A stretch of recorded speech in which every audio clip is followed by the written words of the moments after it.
Hello दोस्तों। इस video में हम बात करने वाले हैं यूजीसी के द्वारा किए गए कुछ बदलावों के बारे में जो आपको हेल्प करेंगे पीएचडी एडमिशन में, असिस्टेंट प्रोफेसर की एलिजिबिलिटी में। और एक और बदलाव जो आपका नेट का स्कोर कार्ड होता है, अभी वो उस तरीके से नहीं आएगा जैसा आपके पहले आता था। उसमें आपको परसेंटाइल भी देखने को मिलेगा अब की बार जो नेट जून का पेपर होगा उसके स्कोर कार्ड के अंदर। तो ये सारे के सारे बदलाव आपके फायदे के लिए किए गए हैं। इन सारे ही बदलावों के बारे में मैं इस वीडियो में बात करने वाला हूं। देखिए, जैसा कि आपको यहाँ पर दिखाई दे रहा है कि जो आपकी यूजीसी है वहां पर 13 मार्च को एक एक्सपर्ट कमेटी की मीटिंग हुई थी। उन्होंने कुछ चीजों में चेंजेस किए हैं। जैसे पहले आप पीएचडी में एडमिशन लेते थे तो आपको जेआरएफ क्वालिफाई करना जरूरी होता था, या फिर आप कहीं भी पीएचडी में एडमिशन ले रहे हैं तो आपको वहां का एंट्रेंस टेस्ट देना होगा। अभी क्या किया गया है, अभी जो आपका नेट क्वालिफाई हो जाता है तो आपका वही नेट क्या काम करेगा, वही नेट आपका एंट्रेंस का भी काम करेगा। मतलब आप उसको कॉमन एंट्रेंस एग्जाम समझ सकते हो। मतलब नेट के बेसिस के ऊपर अगर आप नेट क्वालिफाई करते हैं तो आप असिस्टेंट प्रोफेसर के लिए तो एलिजिबल हो ही जाते हैं। साथ के साथ वही नेट का जो स्कोर कार्ड होगा जिसमें आगे से आपको परसेंटाइल भी देखने को मिलेगी, उस नेट के स्कोर कार्ड के आधार पर आप पीएचडी में भी एडमिशन ले सकेंगे। जैसा कि यहाँ पर लिखा गया है, यहाँ पर ये रहा भाई, देखिए जून 2024 से ये जो है ये लागू हो जाएगा। यहाँ पर लिखा गया many universities conducted their entrance test for admission to their PhD programmes requiring the student to write multiple PhD entrance. अभी तक क्या हो रहा था कि अलग अलग यूनिवर्सिटी अपना अलग पीएचडी का एंट्रेंस ले रही थी, लेकिन अब उसकी जरूरत आपको नहीं है। आपको केवल एक सिंगल एग्जाम देना है, सीएसआईआर नेट या फिर यूजीसी नेट का। ठीक है, जो भी आपका सब्जेक्ट है उसके according. To help the student, student की हेल्प के लिए national entrance test for PhD admission as part of implementing the national education policy 2020। तो यहां पर क्या बोला गया है, जो आपका नेशनल एलिजिबिलिटी टेस्ट है नेट, वही क्या है आपका पीएचडी के लिए एंट्रेंस टेस्ट भी रहने वाला है। लागू कब से होगा, जून 2024 से क्या हो जाएगा, लागू हो जाएगा। उसके बाद यहां पर क्या बोला गया है भाई, यहां पर लिखा जा रहा है based on the expert committee recommendation in 578th meeting on 13th March UGC decided that from academic session 2024-25, जैसा कि मैंने आपको बताया था, the NET score can be used for admission to PhD programmes. तो जो आपका नेट का जो स्कोर कार्ड होगा उसको आप पीएचडी प्रोग्राम के लिए भी यूज कर सकते हो। असिस्टेंट प्रोफेसर की एलिजिबिलिटी तो आपको देता ही है, अब आपको पीएचडी में एडमिशन करने में भी क्या करेगा, हेल्प करेगा। तो अब इसमें हुआ क्या है, किस तरीके से जितने भी स्टूडेंट नेट की तैयारी कर रहे हैं उसमें 3 तरह के स्टूडेंट आते हैं। पहला वो स्टूडेंट जिनका जेआरएफ हो जाता है, दूसरा वो स्टूडेंट जिनका केवल एलएस होता है, जो जिनका केवल नेट होता है, तीसरा वो स्टूडेंट जिनका कुछ भी नहीं होता। उसी के आधार पर 3 कैटेगरी बनाई गई हैं, कैटेगरी 1, कैटेगरी 2 और कैटेगरी 3। कैटेगरी 1 में वो स्टूडेंट होंगे जिनका जेआरएफ हो जाएगा और वो पीएचडी में एडमिशन ले सकेंगे उसी जेआरएफ के आधार के ऊपर, और वो असिस्टेंट प्रोफेसर के लिए भी एलिजिबल होंगे। कैटेगरी 2 में वो स्टूडेंट होंगे जिनका जेआरएफ नहीं होगा, केवल एलएस होगा, लेकिन वो पीएचडी में एडमिशन ले सकेंगे और असिस्टेंट प्रोफेसर के लिए भी एलिजिबल होंगे। कैटेगरी 3 में वो लोग होंगे जिनका जेआरएफ भी नहीं होगा और नेट भी नहीं होगा, हाँ, पर वो पीएचडी के लिए एलिजिबल होंगे। अब कैटेगरी 1 कैसे पीएचडी में एडमिशन ले सकेगी आने वाले सेशन में, कैटेगरी 2 कैसे पीएचडी में एडमिशन ले सकेगी और 3 कैसे ले सकेगी, इन सब के बारे में मैं आपको अभी बताने वाला हूं। यहां देखिए, यहां देखिए भाई, देखिए कैटेगरी 1 कौन सी है, जिनको जेआरएफ मिला हुआ है और जो क्या है, जो असिस्टेंट प्रोफेसर के लिए एलिजिबल हैं। तो क्या बोला, जिनका जेआरएफ है, इनका जेआरएफ है, असिस्टेंट प्रोफेसर के लिए एलिजिबल हैं, पीएचडी में एडमिशन के लिए भी एलिजिबल हैं। जिनका जेआरएफ नहीं है, जिनका केवल क्या है, यहाँ पर इसका यस का मतलब क्या है, यहाँ पर जिनका एलएस है तो वो असिस्टेंट प्रोफेसर के लिए एलिजिबल हैं और पीएचडी के लिए भी एलिजिबल हैं। जो ना नेट क्वालिफाइड है ना जिनका जेआरएफ है, अब वो असिस्टेंट प्रोफेसर के लिए एलिजिबल नहीं है। तो यहां से एक बात और समझ में आती है कि अगर आपको असिस्टेंट प्रोफेसर लगना है तो आपको नेट तो क्लियर करना ही होगा। बिना सीएसआईआर नेट या फिर यूजीसी नेट के आप असिस्टेंट प्रोफेसर के लिए कभी भी एलिजिबल नहीं होने वाले हो। नेशनल एलिजिबिलिटी टेस्ट तो आपको क्वालिफाई करना ही होगा।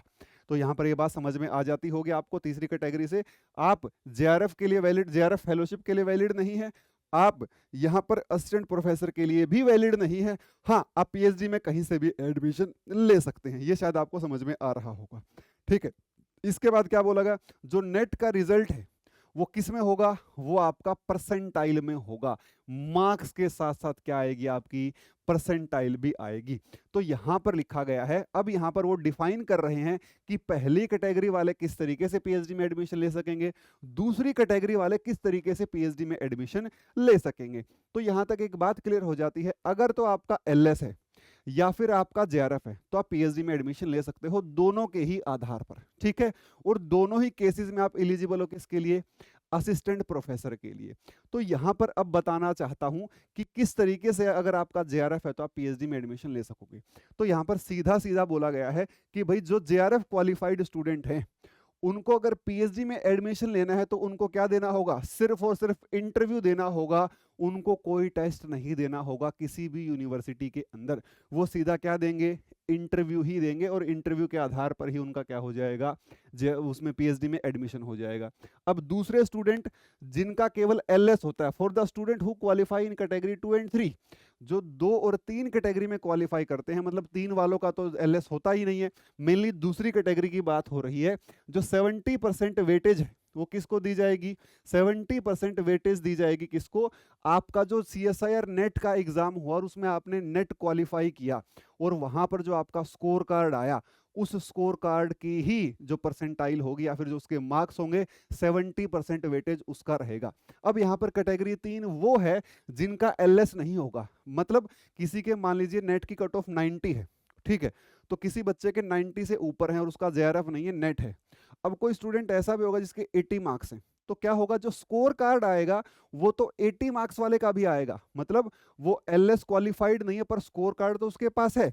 जब वो स्टूडेंट पीएचडी में एडमिशन के लिए जाएगा तो उसके भी स्कोर कार्ड के क्या लगेंगे, यहां पर 70% जो है वो 70% वेटेज रहेगा किसका, उसके स्कोर कार्ड का, और 30% वेटेज किसका रहेगा, इंटरव्यू का रहेगा, अगर उसको पीएचडी में एडमिशन लेना है तो यहां पर अब कैटेगरी 2 और 3 के लिए जो पीएचडी में एडमिशन होने वाला है वो किस आधार पर होने वाला है, 70% तो उसका नेट का स्कोर कार्ड और 30% किसका, इंटरव्यू का जो है उसका होने वाला है, ठीक है।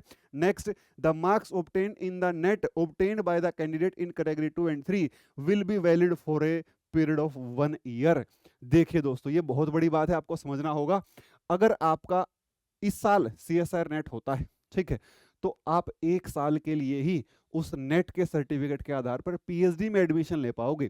अगर आपने 1 साल बिता दिया, 1 साल आपका पूरा चला गया, तो आप उसके आधार पर पीएचडी में एडमिशन नहीं ले पाओगे। लेकिन हाँ, आप असिस्टेंट प्रोफेसर के लिए हमेशा के लिए एलिजिबल हो, उसमें कोई बदलाव नहीं, उसमें कोई भी बदलाव नहीं है। तो आपका जेआरएफ की जो वैलिडिटी है उस पर कोई दिक्कत नहीं, वो पहले जितनी होती थी अब भी उतनी ही है। लेकिन अगर आप नेट के आधार पर पीएचडी में एडमिशन लेना चाहते हो या फिर नेट के स्कोर कार्ड के आधार पर पीएचडी में एडमिशन लेना चाह रहे हो, तो आपको क्या करना होगा, आपके पास 1 ही साल का समय होगा, 1 साल के अंदर अंदर ही आपको स्कोर कार्ड को यूज करना है और उसके आधार पर आपको पीएचडी में एडमिशन लेना है। साथियों, मैं शॉर्ट में आपको सब कुछ बताता हूं। हुआ क्या है कि जो अलग अलग यूनिवर्सिटी अलग अलग एंट्रेंस टेस्ट लेती थी, जो यूजीसी उसने उस चीज को खत्म करने की कोशिश करी है कि भाई आप नेट का जो एग्जाम होता है उसके आधार पर ही पीएचडी में एडमिशन ले पाओगे। दूसरा क्या, अब जिनका जेआरएफ होता है तो उनके लिए पहले वाली ही कंडीशन है, कोई दिक्कत वाली बात नहीं। लेकिन अब आपको कोई भी यूनिवर्सिटी का जो एंट्रेंस टेस्ट है वो नहीं देना होगा, आप नेट के आधार पर ही क्या ले सकोगे, पीएचडी में एडमिशन ले सकोगे, ठीक है। उसके बाद थर्ड कैटेगरी से क्या समझ में आता है, जो थर्ड कैटेगरी है जो बिना नेट के पीएचडी करने जा रही है वो असिस्टेंट प्रोफेसर के लिए एलिजिबल नहीं है, ध्यान रखना मेरी बात। तो असिस्टेंट प्रोफेसर के लिए आपको अगर एलिजिबिलिटी करनी है तो आपको नेट क्वालिफाई करना ही होगा। पीएचडी में अगर आप आसान रास्ता चाहते हो कि आपका पीएचडी में एडमिशन हो जाए तो भी आपको एलएस क्वालिफाई करना ही होगा, जेआरएफ आपको क्वालिफाई करना ही होगा। तो ये ओवरऑल इन्फॉर्मेशन थी।